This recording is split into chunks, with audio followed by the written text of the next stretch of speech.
अस्सलाम वालेकुम and welcome to sports floor. जहाँ आज बारिश की प्रेडिक्शन है, प्लीज़ एवरीवन बी केयरफुल, अपना ख्याल रखिएगा, अननेसेसरी बाहर मत जाइएगा।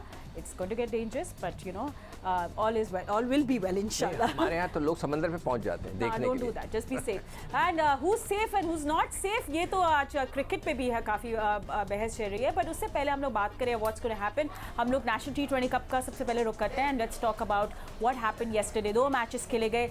सबसे पहले जो मैच खेला गया वो खेला गया सिंध और बलूचिस्तान के दरमियान, जिसमें सिंध ने आउटक्लास कर दिया बलूचिस्तान को 77 रन्स, 176 रन्स का टारगेट दिया और Balochistan were actually blown away क्योंकि सिंध की bowling attack was amazing. Shahnawaz Dhani, Zahid Mahmood और दानिश अजीज़ ने अपने दरमियान 9 विकेट्स ली, जिसमें से शाहनवाज ने 4 विकेट्स ली with 12 runs. Leg spinner Zahid ने भी 3 विकेट्स ली, Danish took 2 in his 4 overs. तो ये सब कुछ हुआ।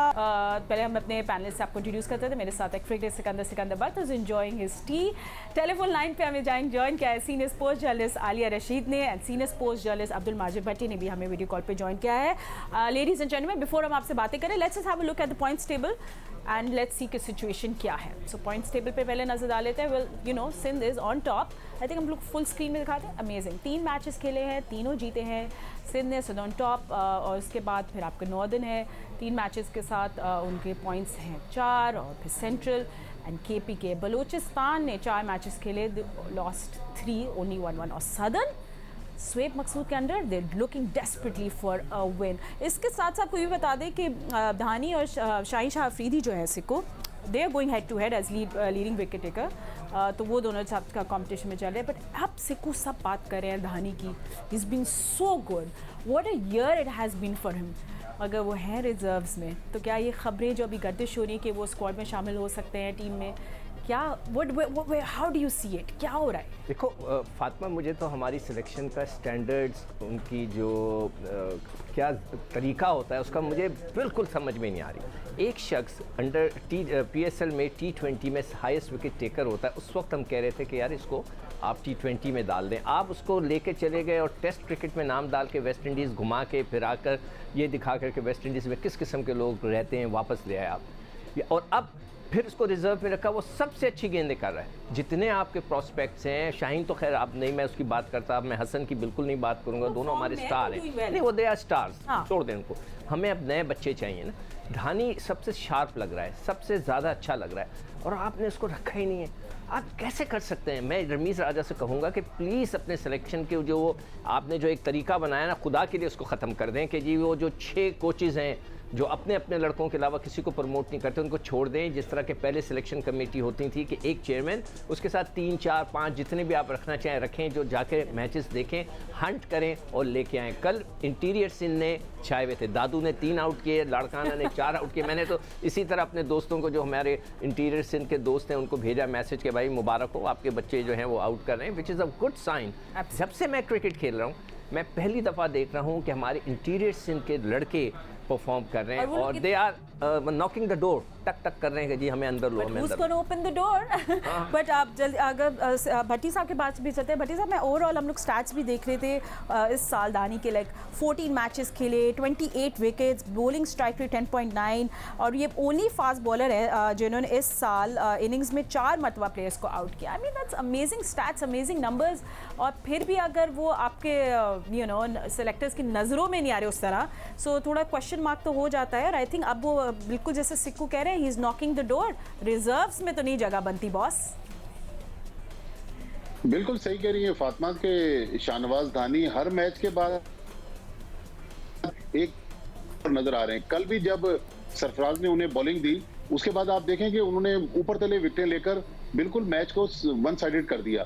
तो मैं भी सिकंदर भाई जो बात कर रहे हैं कि सिलेक्शन का क्राइटेरिया होता है, तो एक अपना पैमाना रखना है कि इस पैमाने पर हमने टीम की सिलेक्शन करनी है। हमने कुछ लोगों को किसी वजह से सिलेक्ट किया, को किसी पैमाने के वजह से ड्रॉप किया, पाकिस्तान क्रिकेट के लिए अच्छा साइन नहीं है। रमीज राजा साहब को यकीनी तौर पर सिलेक्शन के जो मामलात हैं उनकी तरफ देखना पड़ेगा, क्योंकि हमारी जो पूरी क्रिकेट है उसका दारोमदार पाकिस्तान क्रिकेट टीम की परफॉर्मेंस पर है।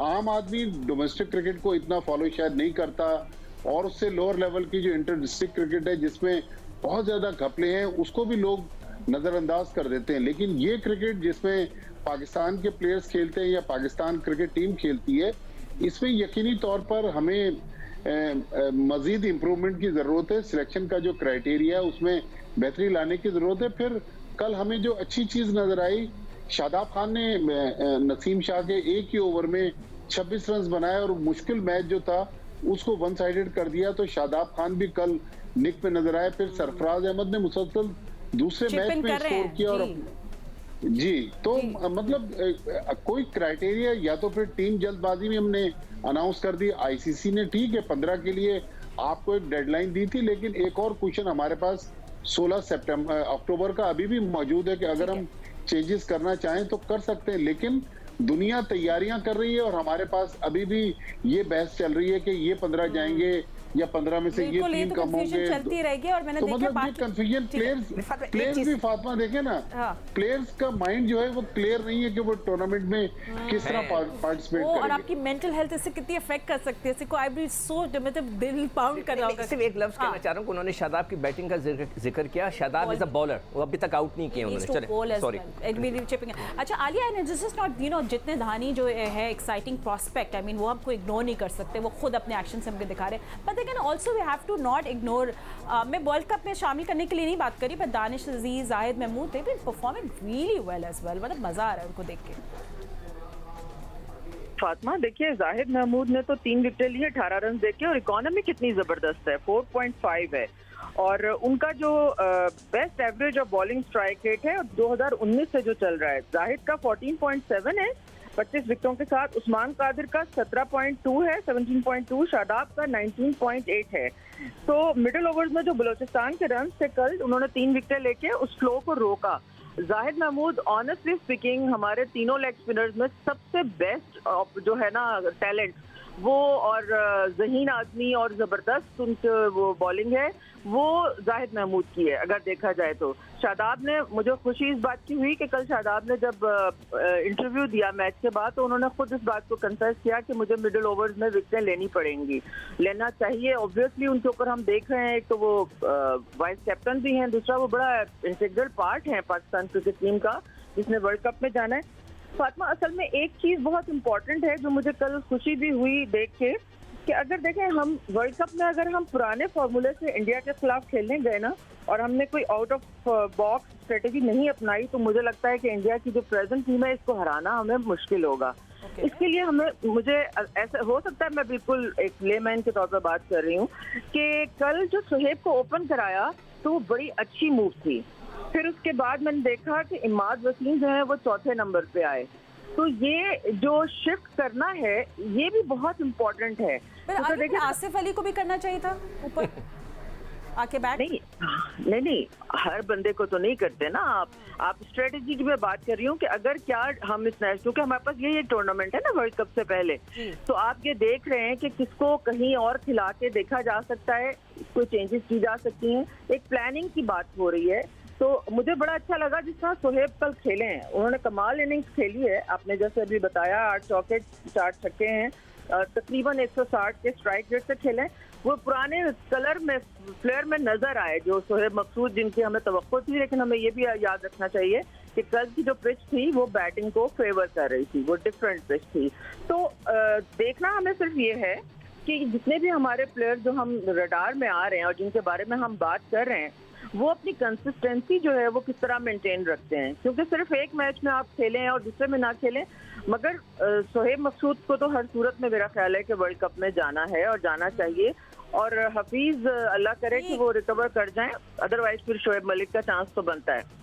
नालिया, हमने शोएब मकसूद की बात की, something definitely I wanted to talk about. Sikku आपसे भी बात करेंगे, अगर हम लोग अब टाइम नहीं है, but we need take a break, और ब्रेक के बाद हम आपको शोएब मकसूद के स्टैट्स दिखाते हैं। लेट्स टेल यू कि इस साल उनके लिए कैसा रहा। क्या ये 2-3 अगर बुरी परफॉर्मेंस की बना पे आप उनकी जगह पे क्वेश्चन मार्क डाल देते, what does it mean for a player? Will find out. Sikku, break पे जाने से पहले हम लोग शोएब मकसूद की भी बात कर रहे थे। I just want to tell you guys कि शोएब मकसूद के लिए ये साल कैसा रहा।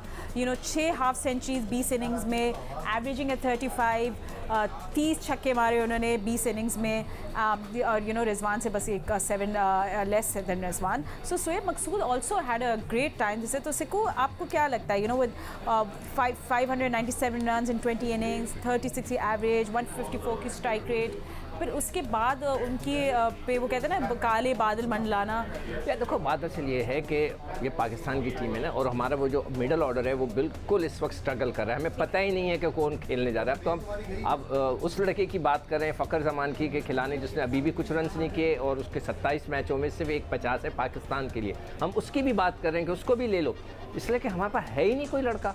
तो जो लड़का अच्छी फॉर्म में है, रन्स करे, उसको शामिल कर लेना चाहिए, चाहे वो शोएब मकसूद हो चाहे वो आसिफ हो. अब मैं आसिफ की ज़रूर बात करना चाहता हूँ. आप उसका स्कोर कार्ड उठा के देख लें कि हर भाई, मैं हैरान हूँ पाकिस्तान क्रिकेट बोर्ड पे और उनके सेलेक्टर्स पे. भाई आप इंस्ट्रक्शन दें वहाँ के कोच को, वो आप ही का कोच है, आपसे तनख्वाह लेता है, कि भाई इस लड़के को ऊपर बैठ के भेज के बैटिंग तो करवाएं, हमें पता तो चले उसकी फॉर्म क्या है. वो वर्ल्ड कप की टीम में है. उससे ऊपर जाता है नवाज, उससे ऊपर जाता है शादाब, उससे ऊपर जाता है एक और लड़के का नाम है, वो ऊपर जा रहा है. 3 लड़के उससे ऊपर जा रहे हैं कि तो इसका मतलब है वो इस काबिल ही नहीं है कि वो ऊपर जाके बैटिंग करे. और पाकिस्तान टीम के वर्ल्ड कप के लिए जा रहा है. क्या ये सिस्टम है भाई? रमीज़ राजा साहब प्लीज़ देखें ये. अगर आप किसी लड़के को वर्ल्ड कप में भेज रहे हैं, उससे बैटिंग तो कराए जाके. मैं तो हैरान हूँ. आप उठा के देख लें स्कोर कार्ड में वो क्या हो रहा है. वैसे ऑलराउंड परफॉर्मेंस की भी बात करें तो आलिया, कल जैसे नवाज ने परफॉर्म किया, that's exactly what we want to see. मुझे बहुत मजा आया उनको देख के, because that's the Nawaz we know. भाई उसका तो बॉलिंग है ना यार, असल काम तो बॉलिंग है. या but if he is coming carrying the bat is well, why not. जी आलिया. फातिमा, बैटिंग भी बहुत अच्छी करता है नवाज. बैटिंग की डोमेस्टिक में बल्कि सेंचुरी भी है. और आपको आवाज़ कुछ आ रही है? थोड़ा शोर आ रहा है. जी मुझे आपकी आवाज़ ठीक आ रही है. अच्छा, ओवरऑल 1-2 पॉइंट्स और है फातिमा जो कल नेशनल T20 के हवाले से. एक तो ये कि बलूचिस्तान ने जो लोन विंडो है उसका इस्तेफादा किया और अब्दुल्ला शफीक और सुहेल अख्तर दोनों को खिलाया, और अनफॉर्चुनेटली दोनों ने मायूस किया. तो ये एक चीज देखने की चीज है. दूसरी तरफ नासिर नवाज को देखा, उस बहुत ख्वाहिश थी कि वो प्लेयर जो है वो खेले, और उनको चांस मिला और उन्होंने बिल्कुल मायूस नहीं किया. बहुत अच्छा खेले, बड़े अच्छे शॉट्स उन्होंने लगाए. लेकिन जब आप ये प्लेयर्स को देखते हैं ना, हाँ, हैदर अली का मैं जिक्र जरूर कर दूं क्योंकि उन्होंने पहले मैच में भी 43 किए थे, कल भी उन्होंने 40 किए. वो लग रहा है कि उनके ऊपर कोचेस काम कर रहे हैं, उनको थोड़ा सा समझाने की कोशिश कर रहे हैं. अच्छा खेल रहे हैं वो, जो कि पहले इतना ज्यादा वो तवज्जो नहीं दे रहे थे और हर शॉट को उठा के वो लेग साइड पे मारने की कोशिश करते थे. तो ये 2-3 चीजें ऐसी हैं कि आपको ये देखना है, क्योंकि यही हमारा एक प्रीमियर नेशनल T20 कप है जिसमें प्लेयर्स का पता चल रहा होता है. तो ये जो छोटी छोटी चीजें हैं कि किस पिच के ऊपर आपने बहुत बड़े शॉट्स खेलने जाना है, कहाँ आपको अपने ग्राउंड शॉट्स पे तवज्जो देनी चाहिए, ये सारी चीजें आई होप, ये मैं इसलिए बात ज्यादा एम्फेसिस कर रही हूँ क्योंकि रमीज राजा ने अपनी पहली प्रेस कॉन्फ्रेंस में एक बड़ी अहम बात की थी, और वो ये की थी कि पाकिस्तान क्रिकेट नीचे इसलिए जा रही है कि हमारा कोचिंग सिस्टम जो है वो बिल्कुल बेकार है. और ये बात बिल्कुल ठीक है. उसके साथ साथ हमें तारीफ करनी चाहिए सिंध जो इतनी जबरदस्त टीम लग रही है और फील्डिंग में कमाल कर रही है, उसका क्रेडिट जो है वो मशहूर कोच को जाता है, जो कि बहुत ही अच्छे कोच हैं. और हम देख रहे हैं कि एकदम से एक डिफरेंट टीम जो है ये नजर आ रही है. परफॉर्मेंस भी बहुत अच्छी है. कल तो उन्होंने बलूचिस्तान को 77 रन से हरा के बहुत ही अमेज, बिल्कुल आउट क्लास कर दिया. बहुत अच्छा जा रहा है सिंध का भी यूनिट. तो ये ओवरऑल हम ये सिर्फ चीजें ये हैं कि आपने करना है. एक बात जरूर देखिए, थोड़ी सी डिटेल में ये है कि हम धानी की बहुत तारीफ कर रहे हैं. धानी बहुत अच्छा है, इसमें कोई शक नहीं है, पर ये हमने जरूर देखना है कि धानी ने जो विकेटें ली हैं नीचे वो टेल एंडर्स की ले रहे हैं. तो ये भी जरूरी है कि उनका पता चले कि वो नई बॉल से या ऊपर से कितनी विकेटें अच्छे बैट्समैन को कैसे आउट करते हैं. उनके टैलेंट पे T20 का अपना ही है, तो हम बहुत सारी ये रिस्क और चेंजेस ये सब कुछ करवा सकते हैं. उनको आप बोल दें, इंस्ट्रक्शंस दे के नहीं करवाएंगे. So that's a good thing. Sikko, sorry Bhatti sahab आपके पास आएंगे. एंड जिस तरह आलिया कह रही है, absolutely Sindh has been very good. मतलब उनका मैच ऐसा होता है कि एक्चुअली मैं मिस नहीं करती, मुझे देखने का बहुत मजा आता है. जिस तरह सब चिप इन करें, सरफराज का आपको पता है बड़े लाइवली होते हैं. फिर बॉलिंग अटैक उनकी बड़ी ज़बरदस्त है. तो बड़ा ज़बरदस्त मेकओवर हुआ है सिंध का, and very very exciting team.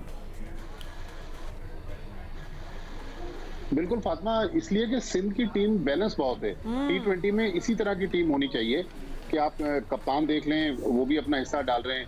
ऊपर से शर्जील खान बैटिंग में बड़ी ज़बरदस्त परफॉर्मेंस दे रहे हैं. फिर मिडिल ऑर्डर में आप देखें सऊद शकील, हालांकि T20 में, लेकिन सऊद शकील ने बहुत अच्छी बैटिंग की। फिर नीचे आप आ जाएं, अनवर अली डेथ ओवर्स में स्कोर करके दे रहे हैं। दानिश अजीज जो है वो अपना रोल प्ले कर रहे हैं। असल में 2-3 टीमें तो बहुत अच्छी हैं और 3 टीमें ऐसी हैं जिनका बैलेंस बिल्कुल खराब है। बलूचिस्तान being one हुआ उनमें से था एक है। बलूचिस्तान की टीम बिल्कुल उसका बैलेंस भी नजर नहीं आ रहा। तो हमें ये भी देखना है कि हमारी एक तरफ सिंध की फील्डिंग बहुत अच्छी है, सदरन पंजाब की आप फील्डिंग देख लें, शोएब मकसूद ने कल 75 रन जरूर बनाए, लेकिन अगर आप देखें डेविड वार्नर को आप 46 गेंदें दे दें तो वो 75 से 130 रन बनाएंगे। स्ट्राइक रेट जब आप एज ए ओपनर जाते हैं और आपको 6 ओवर पावर प्ले के मिलते हैं तो मेरे ख्याल में फिर आपकी स्पीड और थोड़ी बढ़नी चाहिए। शोएब मकसूद फील्डिंग में स्ट्रगल कर रहे हैं, कैचेस छोड़ रहे हैं, ग्राउंड फील्डिंग उनकी खराब है। ओवरऑल जो फील्डिंग स्टैंडर्ड है सदरन पंजाब का वो बहुत खराब है। तो बिल्कुल जो आलिया बात कर रही है, हमारे यहाँ कोचेस का बड़ा इशू है। कोचेस के खिलाफ बड़े बड़े प्लेयर्स ने लाइक मोहम्मद हफीज और शोएब मलिक ने भी शिकायत की है। बहुत सारे प्लेयर्स जो हैं बहुत सारे कोचेस के साथ खेलने के लिए तैयार ही नहीं है। तो हमारा जो कोचिंग मैनुअल है, जो सिलेक्टर साहब के साथ मीटिंग हुई थी वहाँ भी थोड़े प्लेयर्स ने अपनी कुछ शिकायतें लगाई हैं। पर भट्टी साहब हमारे प्रोग्राम में टाइम खत्म हो गया, मैं जाने से पहले बहुत ब्रीफली मुझे बताइएगा, आप लोग जो जर्नलिस्ट फ्रेटर्निटी और जो लोग सब बैठते बातें करते हैं, आपको लगता है कि जो इतनी चेंजेस का शोर और हंगामा मच गया कि एक्चुअली होंगी कि ये नहीं होंगी? देखिए फातिमा, चेंजेस तो होंगी। अब आप देखें ना, कल रात के मैचेस देख लें, खुशदिल शाह स्ट्रगल कर रहे थे, आजम खान एज यूजुअल वो स्ट्रगल करते हुए नजर आए। फिर हम देखें इमाद वसीम जो हैं, इमाद वसीम और मोहम्मद नवाज एक ही तरह के प्लेयर हैं। इमाद वसीम बिल्कुल उनकी फॉर्म नजर नहीं आ रही, वो नजर नहीं आ रहे कि इतने बड़े टूर्नामेंट के लिए तैयार हैं। तो सिलेक्टर्स को कहीं ना कहीं अब मेरे ख्याल में डिसीजन ले लेना चाहिए। अगर नहीं भी लेना चाहते तो एटलीस्ट अनाउंस कर दें कि यही 15 हैं जो T20 वर्ल्ड कप में मैं भी कह रही थी कि जैसे वेदर प्रेडिक्शन होती रहती है कि तूफान आएगा, बारिश होगी, तो आई थिंक प्रेडिक्शन से अच्छा है कि कंफर्मेशन दे दे, क्योंकि यहाँ तो कंफर्मेशन आ सकती है, राइट? नहीं, मैं sorry I don't have time, but हाँ या ना कुछ नहीं, तो मैं तो सिर्फ ये कहूँगा कि ये वक्त नहीं था इतनी बड़ी तब्दीलियों का जो हमने किया है। अब हम वर्ल्ड कप के बाद ही अब पता था, रिस्पॉन्सिबिलिटी अब किसी के पास नहीं है। वर्ल्ड कप खुदा ना करे वो ख़राब हुआ, कौन रिस्पॉन्सिबल है? ये लोग तो कहेंगे हम तो आए 4 दिन हो गए, जो कर रहे थे वो गायब है। ठीक है, well thank you so much to cricket experts. हम लोग आपको कल भी इंशाल्लाह मिलेंगे, discuss National T20 Cup and of course अगर कोई भी चेंजेस या जो भी बिग इवेंट हो गए उसके हम आपको अपडेट्स देते रहेंगे। मज़ीद खबरों और अपडेट्स के लिए देखते रहिए जियो न्यूज़।